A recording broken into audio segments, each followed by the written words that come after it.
We have not talked to Daniel Cormier in 2019. Could you believe it? He's always been so, but he hasn't been on this show since we moved here. And so I had to bother him and get him on the program, and he's kind enough to join us. So we'll keep this wrestling royalty thing going on here. We went from Askren to Couture to now Cormier on the program. Joining us on the phone, the one and only, the UFC heavyweight champion, Daniel D.C. Cormier. Daniel, how are you? What's up, Ariel? How you doing, buzz? It's good to talk to you. It's been a while. It's been a minute. I mean, it's been a minute. You got a new studio. You got everything. It's very odd that I have not been on. I thought you cut me off, but good to see you invited me back. Well, I felt like I was bothering you a little bit towards the end of the year. It felt like it was like too many asks, even though I will maintain that they were all very relevant. You were just in the news a lot in the fourth quarter of 2018. But I think it's been good that we had this separation. I'm so happy that you're back on. Like I said, we have a lot to talk about. So let's start with what happened last week. Are you disappointed? Are you ultimately upset that the Brock Lesnar fight did not come to fruition? With this whole Brock Lesnar thing, it was when Stipe and I's fight got announced, Stipe and I both were pretty knowledgeable of the idea that whoever won was probably going to get to fight Lesnar. And I imagine he was going to do the same thing that I did. I mean, obviously he wouldn't have waited. He waited and he lost, so I got excited, as a fan of Brock and as a guy that's known Brock for a long time. Brock and I have a story. Whenever we were both in junior college, he was the heavyweight. I was 97-pounder, and people would always go, I wonder who would win. And then Minnesota, Oklahoma State. So there's a lot of history in terms of why I wanted to compete against him. But when it didn't happen, you just kind of move on to the next thing, and this is what it is. It was a little disappointing in the sense that I would have loved to compete against him. It's a big fight, big moment, but I've always been a guy that just kind of does what's up next. To the best of your knowledge, why didn't it come to fruition? I don't know. I think, when we get these fights, there's a lot of negotiations. There are a lot of things that need to be discussed and hammered out. I don't know if Brock was able to come to terms with the UFC. I just don't know, but I'm sure he'll bounce back. He always seems to land on his feet. So I just know that I got a call saying that Brock is going to be done fighting, and what do you want to do next? Do you believe that he is done? I think that Brock's a competitor, and I do believe that if the right opportunity presents itself for him, he would do it. I mean, look, the guy's a fighter, man. Everybody kind of shits on Brock Lesnar and talks as if this guy can't fight, but he's a fighter and he's a competitor, and he likes money. So for the right amount of money and the right opportunity, I'm sure Brock Lesnar could be convinced to come back. So when you got the call and you were told that, Brock is out of the picture, what do you want to do next? What did you say? From the moment me and Brock were in the octagon and we were shoving and we had the WrestleMania moment, right afterwards they said, Brock, Stipe Miocic had defended this belt all these times and he was this and he was that and people call him the greatest heavyweight. I said, listen, and I've really stood match. I've said it from day one, and I've always stood firm in that belief. And when Brock wasn't fighting, that was the conversation we had. I said, well, I've always said I'd fight Stipe again if Lesnar couldn't fight. So I was like, let's fight Stipe. Okay, so they announced that the Stipe fight is happening. From your perspective, is it official? Well, until, when the pin goes to paper, then it's official. But a lot of the terms now have been discussed. I got to speak with them this morning, and we're pretty set to go. My wife has a few concerns about, the fight and just things, normal things. Wife, last time I was in Anaheim, I got knocked out. So she's like, do we really want to go back to Anaheim? Those little things are kind of in her head, but I think we're well on our way. Okay, but it's not a done deal as far as you're concerned. I just have to sign the bout agreement. I have it now. I have all my stuff. The terms are good. It just, yeah. I'm sure it's gonna happen. The fight's gonna happen. Okay. Do you have concerns about fighting in Anaheim again? The like you said, the place where you last, the last time you were there, you got knocked out. Do you have weird feelings, weird thoughts about that? Louisiana, so voodoo is real. but but I try to believe in my preparation. As long as I'm prepared, I feel like I'll be okay. I take a different approach to those things. Like for me, it's like, well, I lost there last time. I want to go and change my memories of Anaheim by winning there. And I lost in Las Vegas. 4 months later, I was back winning the UFC championship. So I just don't like to cut off a place based on being unsuccessful in a competition. I'd rather go and try to make it better. For you, going from the challenge of fighting Brock to the challenge of fighting a guy you knocked out a year ago, like, does it feel the same? Like, does it feel like, I need to get motivated for this, I need to get up for it, I already conquered this mountain? I want to. I'm going to be motivated for the fight. That's one thing that I will always do. I'm very disciplined in my preparation for these competitions. I really am. But my thing is, I'll go fight him again. I just don't know how I can. I don't know how I can beat him better. Hmm. I don't know how I can beat him better than I beat him last time. But to me, it's just about getting a victory. If I win a decision this time, then I win a decision. It doesn't matter. I just know that the expectation from the people outside, um, it's tough to top the way I did it last time. I mean, that was just such a special moment, to knock out the longest reigning heavyweight champ of all time within one round. It was truly, truly phenomenal. But I intend on beating him again. I do believe that just stylistically, it's a good matchup for me. And I feel like as the fight was going on, I was starting to get his timing. I was starting to kind of feel him. And I just feel that I'm a better mixed martial artist than Stipe. If you had your druthers, were there any other candidates that were of interest, guys you haven't fought, the Ngannous of the world, people like that? Or, if it wasn't going to be Brock Lesnar, did it have to be Stipe? It had to be him. Okay. It had to be him because of what he had done prior. I mean, you can't ignore what this guy has done in the heavyweight division. Defending that belt all those times and winning in the ways that he did, and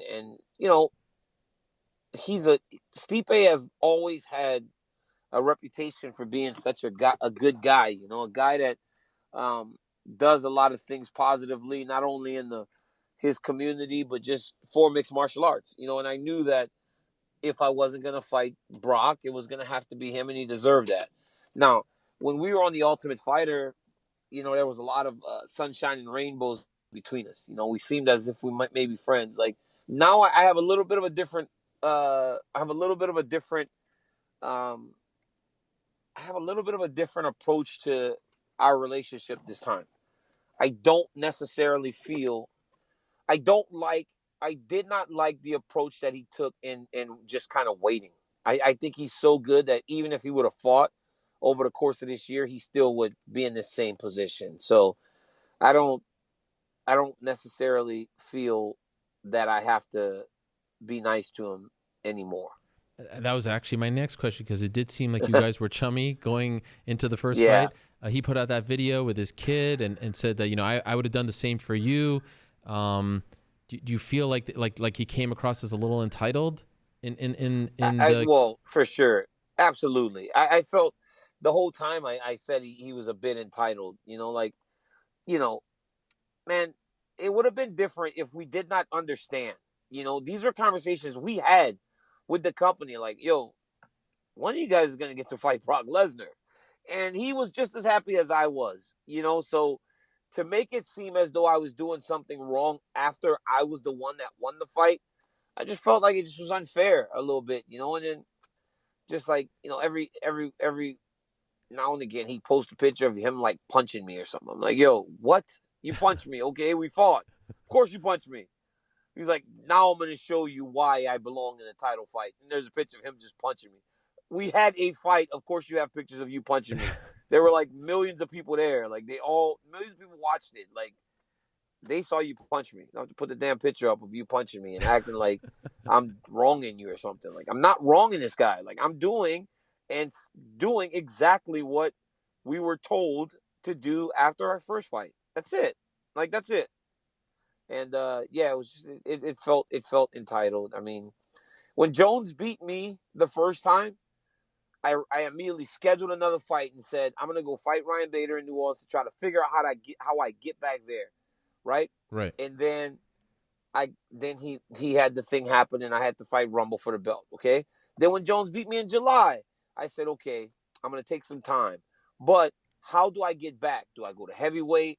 How do I earn another fight with this guy? That's all I could think about. And then the stuff happened 3 weeks later, and I got the belt back, and I said, okay, I need to finish thing enough times to get back to fighting him. That was always my thought, my intention, and that was the approach I took. So for me, I knew how bad I wanted to fight him again, so I knew I was willing to do anything, not just sit there and wait and complain the whole time about not getting exactly what you wanted. And so for the last 2 or so years, you told us, even though I said I didn't necessarily believe you, you stuck to your guns. You said, I am going to retire when I turn 40. By the time I turn 40, I will be done. Yep. Well, you turned 40 in March. Happy belated birthday. Yep. And you are fighting in August. And so yeah. Does that mean this whole thing has been blown up, or will this be your retirement fight?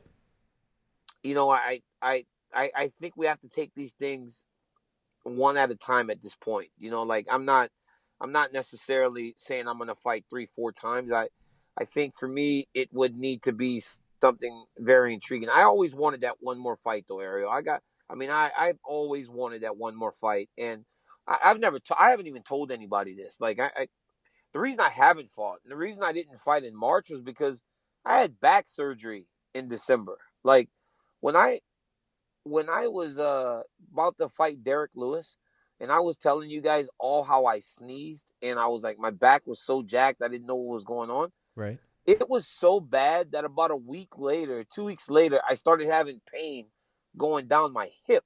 So I was like, yo, what's going on with my hip? What's going on with my hip? What's going on with my hip?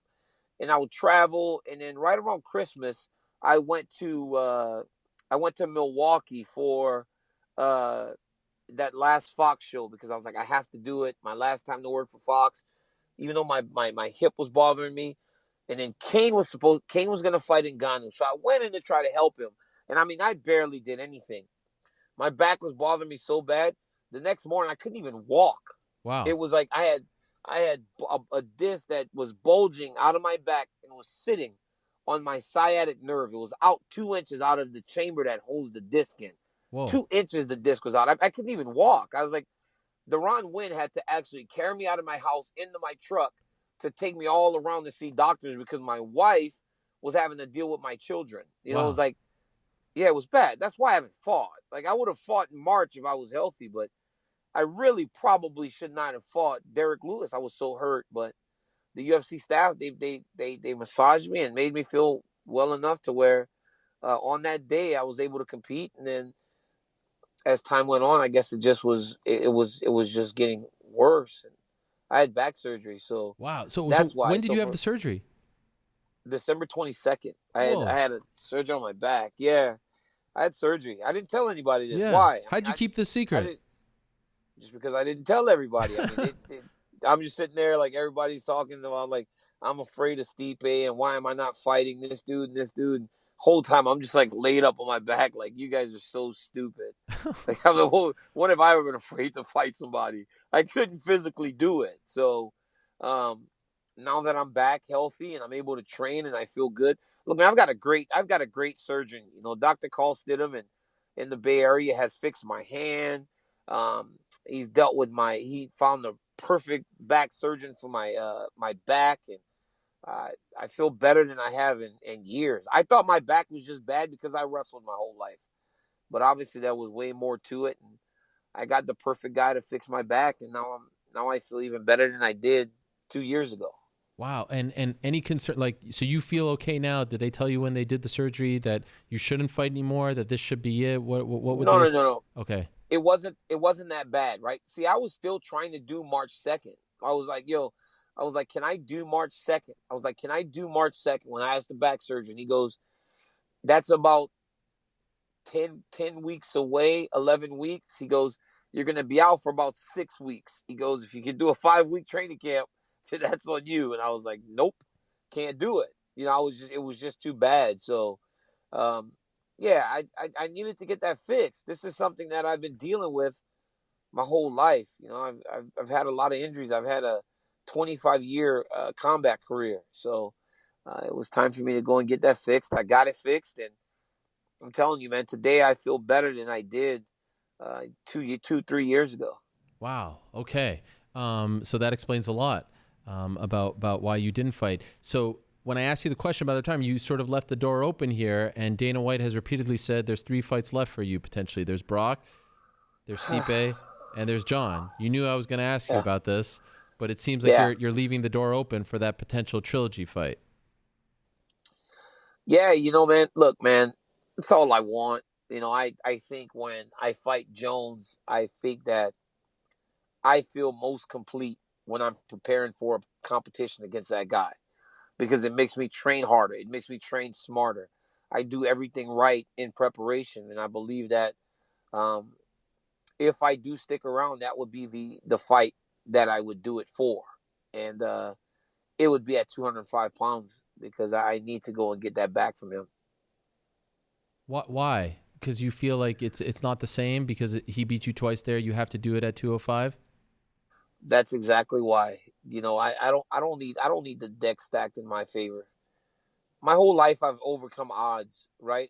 I've faced uphill battle after uphill battle my entire life, and I've always been able to get through it. This is one of the only things that I've not been able to conquer, and I need to go do it. I have to get it right, and I have to get it right on the same terms. So if there's a fight out there, we'll be him and I again, and it'll be at 205 pounds. So are you saying that this is what you want? That after Stipe, this is what you're going to go after? I don't know. Again, I have to take everything one day at a time. Right. I was so stern in the fact that I was done. And Ariel, I don't need to fight anymore for the same financial reasons most people fight for security, for direction. I have all that. I have enough money. I have jobs on top of jobs to keep me busy after I'm done. And I just don't. I got my wrestling teams. I've got the high school team. I've got so many things going that I don't need this just to need it. I would. So if I walk away from this thing, I'm fine. I just need to take it one at a time. I have to focus on Stipe. I can't. Stipe's too good for me to go. I got to fight Jon Jones next. That's ridiculous. Then I'll lose, and then nothing's on the table. Then people are showing me the door, right? I could be one of the very few guys that gets to make the determination when he wants to walk away if I win this fight and walk away at the top of the game.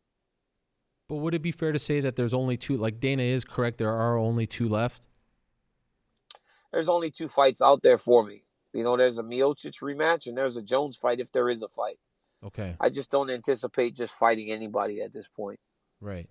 And would it be fair to say during your time off, like you have sort of come to the realization that maybe you will feel a little bit incomplete if you don't go after Jones one more time? Because that's what it sounds like based on what you're saying. I have not heard you say this. And so I'm a little bit taken aback by it because I thought that you were going to tell me, stop asking me about it, I'm done. And you threw me a curveball here. So I'm surprised to hear you say that, to be honest. No, it's just competitively. Mm-hmm. Like competitively, if you want to make everything right competitively, then you go get back the one that you lost. That's nothing new. I've always said that. Like if I want to make everything complete, this is the one that I have to get back. He's the only guy that's beaten me. But if I don't, trust me, like I can be fine. I could be fine. But I'm just fiercely competitive. It's just who I am, and it's allowed me to be who I am today. So when I say if there is another fight after this one, then it would have to be that one. That's it. Has the surgery maybe extended your career a little bit? Like you feel so good? Are you starting to rethink, like maybe I got 2 more years left in me? I feel like it's helped me of all the pain I was in. I mean, Chris Camacho used to actually sit there and he'd have to just be like stretching me and stretching me after I was done. Like, but now I don't have to do that. I can stretch myself. I can be good and feel good. Before, man, I was in immense pain. Like I'd wake up in the morning just walking, like leaned over at the waist. My back was just that bad. But now now I feel fine. Wow. When you watch John, especially the last fight, do you say to yourself, "Man, come on, this isn't the same Jon Jones. I got to go after him one more." Like, does that give you motivation too?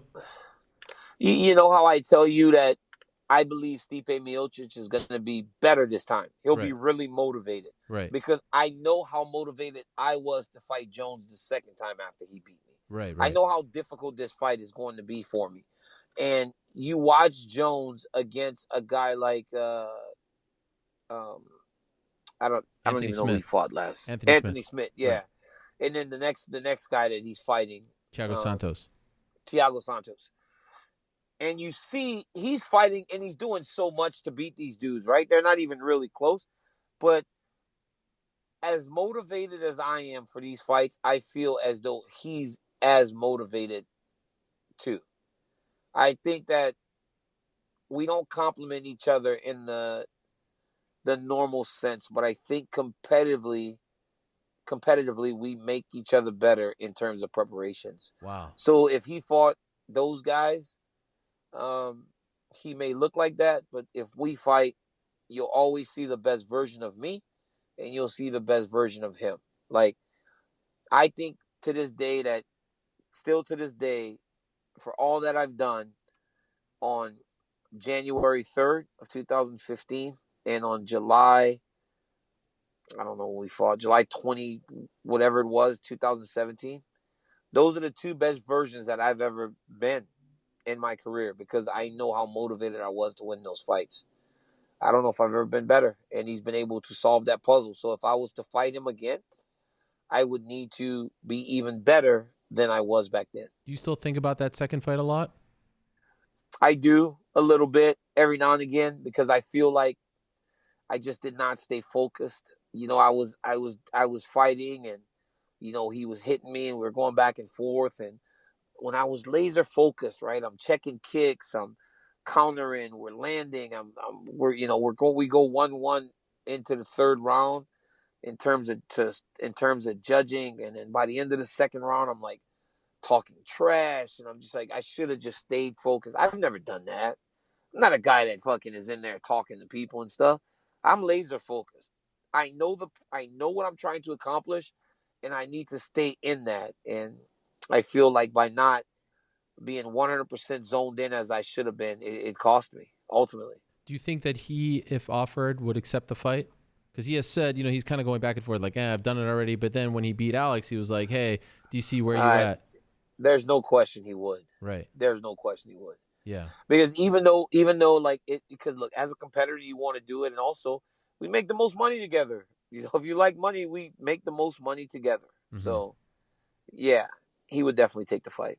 Okay. I think he should. I don't know if you should always like believe everything he says at face value. You might want to like reconsider that. I mean, are you one of those guys that just he says, "Hey, Ariel, the sky's green," and you're like, "Okay." No, well, Are you one of those guys? No, I'm not. You can't always just take everything he says at face value. I do take the odds makers at face value, and they say that you're a slight favorite heading into the rematch. If you were an odds maker, Daniel, what would you say the odds are on you fighting Jones a third time? You see what I did there? See how I did that? I'm not fighting Jones. I'm fighting Stipe Miocic, and that's the focus. Okay. I still think Stipe should be the favorite. He was the favorite last time. What? This is the first lie you told in this interview. See what I did there? Yeah. See what I did there? See what I did there? You want to lie to me? I'll lie to your ass. Oh my God! You still think Stipe should be the favorite? My butt. Yeah, right. I don't believe that for a second. You're going to Brazil, right? When are you going to Brazil? Yes, I am. When? I'm going to Brazil on Wednesday. I can't believe you go to international pay-per-views. I thought you were too big time for that. This is the first one. I haven't been to a international one for a long time. But there's hey, it's my job, man. I've got to do what I am asked to do. So I'm That's gonna right. go and call that great fight. It's a great fight. I'm gonna go watch Rose Namajunas defend their title down there. I get to watch Anderson Silva compete again. How good is this Volkanovski? He gets to fight the GOAT and Aldo. It's gonna be great. I cannot wait to go down there. It's a fantastic card. Why wouldn't I want to go to Brazil? There needs to be a clause in your contract, in the UFC's contract with Rose, that every time she fights, you have to be there. Like you're like JR to Stone Cold. You have to be there to say Thug Rose when she gets it done. Let me tell you something, man. I'm not one to pat myself on my back, but that was one of the best calls in mixed martial arts history. It's just when you just kind of like, I was at a loss for words, so all I could say was Rose, Thug Rose, Thug Rose. This was not planned. Some moments are so big that it just kind of happens, and I was talking about a guy's commentary the other day on boxing, and they said, a couple fans were like, all you do is scream Thug Rose. Like, that's so stupid. I'm like, yo, if it's so stupid, why does the UFC love it so much they play it on all the promos? I'm doing something right because people keep backing up the truck at my house with money in it. So you cannot like it, but I am doing something right. Like, I'm doing something right. So you may have hated the Thug Rose, but more people like you and obviously the UFC, they like it. They like the looseness I have whenever I call fights.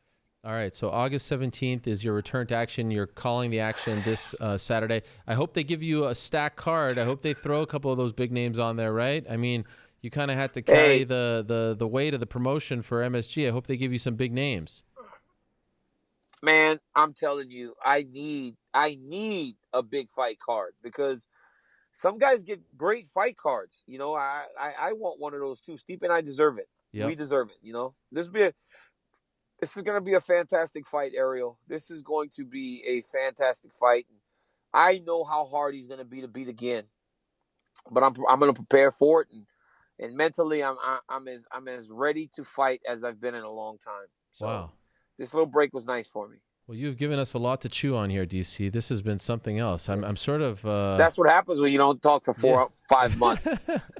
I'm sort of out of breath here. I mean, you've just given me a lot to consider. And of course, I want to wish. How about? Yes. How about one more thing? Okay. You want one more thing? Yes, please. You do? Yes, I would love it. Okay, so your little new home, ESPN. Yes. I've got a new show there too. Really? So be on the lookout. Yes, I've got a new show there, and this is I can't give you 100%, but I will tell you this: I've got a new show there. Okay. And listen, only people that host this show, are some of the greatest athletes in their choosing or given sports. Wow. No one else gets to host it. Only my name, when this show starts, will be listed among some of the greatest sports athletes the world has ever seen. Whoa. There you go. That's it? ESPN. You can't tell us the whole thing? That's it. No, I can't tell you the whole thing. I got to go to practice. Can I ask? You can have fun with yourself once I get off the phone. Okay, because I feel like the way you the path that you took me down, I feel like I know it, but I don't want to get you in trouble. I won't get in trouble, but you can. I like to give, but then I just want to give you a little taste, like a little small taste, and then you're like Chris Paul out there against the Warriors, dropping dimes left and right. You know what I'm saying? Game 4 coming up, baby. Let's go. Let's go, Clutch City. Let's go. Come on. Let's go, Clutch City. Damn. Come on, man. Let's go. DC, I give you a little bit though. That was something. I don't think you have to. If you go and you just look, you're so good at digging. Yes. If you dig enough, I'm pretty sure you can figure it out. Yeah, I think so. If I'm being Ariel. honest. Yes. Nice talking to you. You're brother. The man, DC. Thank you so much. You what a are pleasure. the man. All right. He is back.